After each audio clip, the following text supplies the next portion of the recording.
Radha pregnant थी जब उसके पति का देहांत हुआ। पति के देहांत के बाद तो मानो राधा की जिंदगी उसके ससुराल वालों ने नरक बना दी। कल मुही, अब सारा दिन यूं ही टेसुए बहाती रहेगी या घर का काम भी करेगी?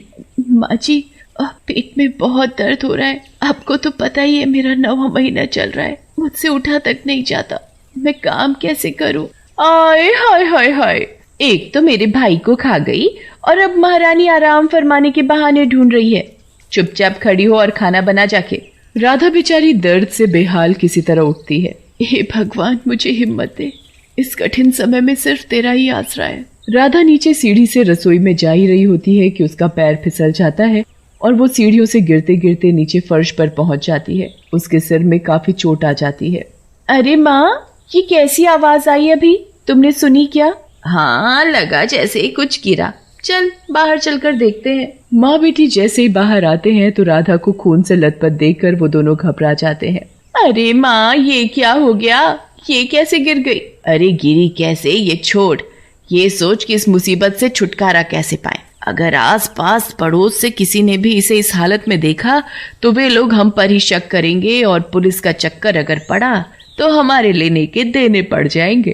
तुम सही कह रही हो माँ, इसे अस्पताल लेकर चलते हैं। फिर माँ बेटी राधा को जल्दी से अस्पताल लेकर जाते हैं।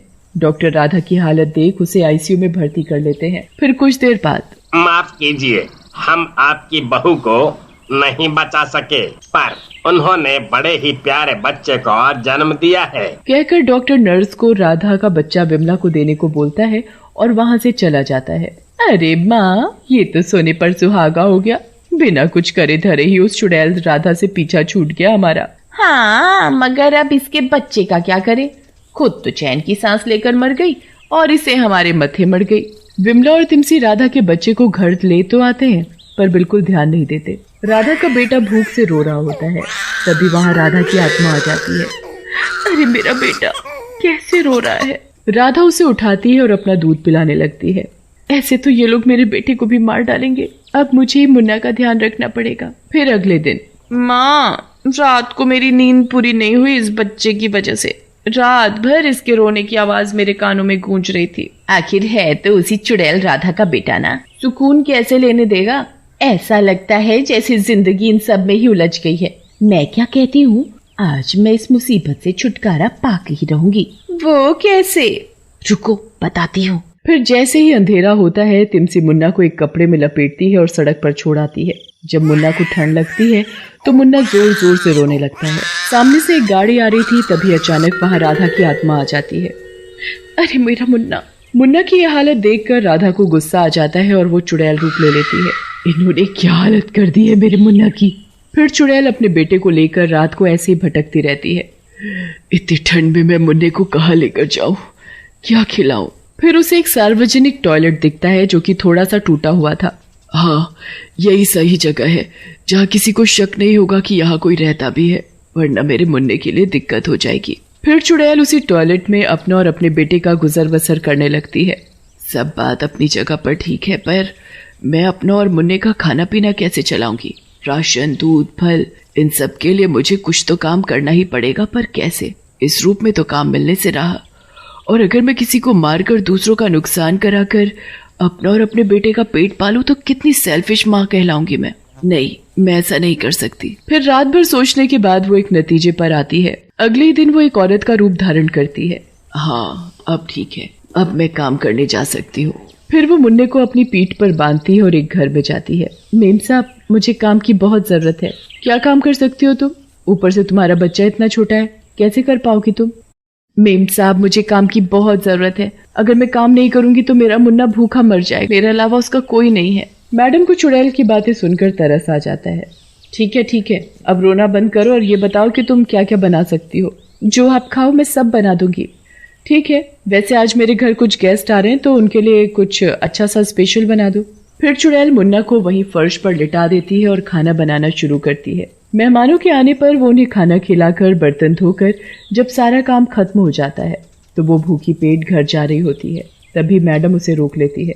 अरे, तुम बिना खाए ही जा रही हो? कोई बात नहीं मैडम जी, आपके मेहमान खुश हुए तो मेरी मेहनत भी सफल हुई। अगर आपको देना ही है तो आप मुन्ने के लिए दूध दे दो थोड़ा सा। फिर वो मैडम से दूध लेके टॉयलेट वाले घर में चली जाती है। टॉयलेट में आने पर ही वो अपने असली चुड़ैल रूप में आती और वो मुन्ने को दूध पिलाती है और दोनों सो जाते हैं। अगले दिन फिर चुड़ैल औरत का रूप लेकर काम पर जाती है। कुछ दिन ऐसे ही निकल जाते हैं। चुड़ैल औरत रूप में टॉयलेट में रहकर अपना और अपने बेटे का जीवन यापन करने लगती है। चुड़ैल में काम की लगन देखकर मैडम उसे सराहने लगती है और उसकी मदद भी करने लगती है। जब भी उसे पैसों की जरूरत होती मैडम उसे कभी मना नहीं करती और मदद करती। पर एक दिन, अरे सुनो, आज मेरा जन्मदिन है, आज तुम बिना खाना खाए यहाँ से नहीं जाओगी। अब तो मुन्ना भी बड़ा हो गया है, वो भी खा पी सकता है। अरे अब मैं मैडम को कैसे बताऊं कि मैं ये घास फूस वाला खाना नहीं खाती। मैं एक चुड़ैल हूँ और मेरा पेट इस खाने से नहीं भरता। वो बहाना बनाकर बोलती है, मेम साहब आज मुझे कुछ जरूरी काम है और आज नहीं किया तो दिक्कत हो जाएगी। फिर वो फटाफट मुन्ने को लेकर वहाँ से निकल जाती है। ये कुछ अजीब सा बर्ताव करती है। कभी भी कुछ खाने को कहो तो मना कर देती है। बस भागने की पड़ी रहती है। आज मैं पता करके ही रहूंगी। फिर मैडम भी उसके पीछे पीछे जाने लगती है। अरे ये कौन सी जगह पर जा रही है?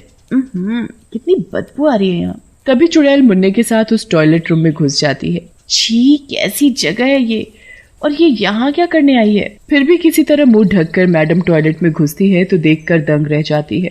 मैडम उसे छुपकर देख रही थी कि कैसे वो अपने बच्चे को एक टॉयलेट रूम में पाल रही है। ये सब देखकर मैडम की आंखों में आंसू आ जाते हैं और वो बिना कुछ कहे वहाँ से वापस आ जाती है। फिर अगले दिन, अरे तुम आ गई। आज मैं क्या सोच रही थी कि यहाँ का काम भी बढ़ गया है और तुम्हें मुन्ने के साथ रोज आने जाने में दिक्कत भी होती होगी, तो क्यों ना तुम यहीं रहने लगो, बाहर गेस्ट रूम में। मेरी मदद भी हो जाएगी और तुम्हें दिक्कत भी नहीं होगी। चुड़ैल मन ही मन सोचती है, अगर मैं यहाँ रहूंगी तो मेरा असली रूप कहीं इनके सामने ना जाए, पर यहाँ रहकर मैं मुन्ने को अच्छी परवरिश दे पाऊंगी।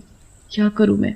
काफी देर सोचने के बाद वो अपने बारे में ना सोचकर मुन्ने के भविष्य के बारे में सोचती है और मैडम को हाँ कर देती है। अब उसे बहुत ही संभल कर रहना पड़ता था। उसका भांडा कभी भी फूट सकता था, पर उसे इस बात की तसल्ली थी कि टॉयलेट से निकलकर वो अपने मुन्ने को अच्छे माहौल में बड़ा कर पाएगी। वो हंसी खुशी अपने दिन निकाल रही थी। मुन्ना भी अब घुटनों के बल चलने लगा था। एक दिन मुन्ना खेलते खेलते रोड पर निकल जाता है। चुड़ैल घर में काम कर रही थी तो उसे पता नहीं चलता। रोड पर एक तेज गति से ट्रक आ रहा था।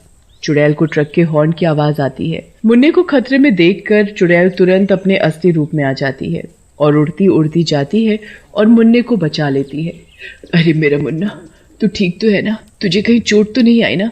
भगवान का लाख लाख शुक्र है कि तू ठीक है, वरना मेरा क्या होता, मैं कहाँ जाती।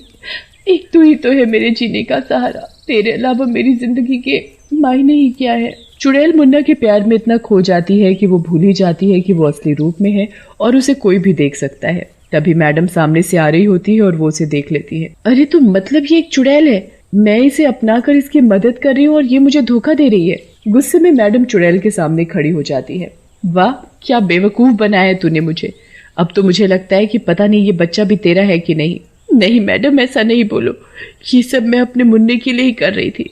फिर चुड़ैल रोते हुए उसे शुरू से अब तक की कहानी सुनाती है। चुड़ैल की दुख भरी कहानी सुनकर मैडम का दिल पसीज जाता है। तुम फिक्र नहीं करो, तुम्हें मैं इंसाफ दिलाऊंगी। फिर मैडम चुड़ैल की सास और ननद को जेल की हवा खिलाती है और चुड़ैल और मुन्ने को उनके घर में रहने का अधिकार भी दिलवाती है।